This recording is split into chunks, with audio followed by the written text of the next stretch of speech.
ఇక మధ్యలో సందట్లో సడేమియా అన్నట్టు బీజేపీ కూడా ఆశపడుతుంది. దబ్బన ఏమన్నా నాకు కూడా దొరుకుతుందేమో, ఛాన్స్ దొరుకుతుందేమో. సమస్యనే లేదు. ఎందుకంటే ఇప్పుడు 8 మంది ఎంపీలు ఉన్నారు బీజేపీ వాళ్ళు, ఓ 8 మంది ఎమ్మెల్యేలు ఉన్నారు.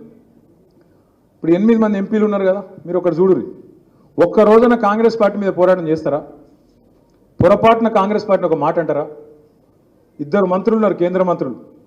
ఒక ఆయననేమో సహాయ మంత్రి, ఇంకొక ఆయననేమో నిస్సహాయ మంత్రి.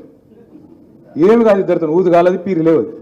తెలంగాణకు రూపాయి తెచ్చే ముఖం లేదు. కానీ తెల్లారు లేస్తే కేసీఆర్ని తిట్టాలి, బీఆర్ఎస్ని తిట్టాలి. అరే తిట్టుడేదో కాంగ్రెస్ తిట్టరాదరా పోయి, ఆయన గవర్నమెంట్లు ఉన్నాడంటే అది శాత కాదు. రేవంత్ రెడ్డిని ఆయన అన్నాడు, ఇంకా గమ్మత్ చూడరు మీరు. నిన్న రేవంత్ రెడ్డినేమో పల్లెత్తు మాట అన్నారు, ఒక్క మాట. అసలు ఆయనకు రక్షణ కవచమే వీళ్ళు. నేను మొన్న మాట్లాడుకుంటే చెప్పిన, ఈ సెంట్రల్ యూనివర్సిటీ భూములు ఈ దందా వెనక ఒక బీజేపీ ఎంపీ ఉన్నాడని నేను చెప్పిన, పేరు చెప్పలే నేను. గుమ్మడికాయల దొంగ ఎవడరా అంటే భుజాలు తడుపుకున్నట్టు ఒకరికి వస్తుండు బయటికి వచ్చి నన్ను తిట్టుడు. నేను నన్ను తిట్టుడు ఎందుకు రా, నువ్వు చేసేదో అటు చేయు, మీరు కేంద్రంలో ఉన్నారు, మీరు చేసేదో అక్కడ చేయండి అంటే ఎవడు చెప్తలేడు. తిట్టుడు మాత్రం నన్ను.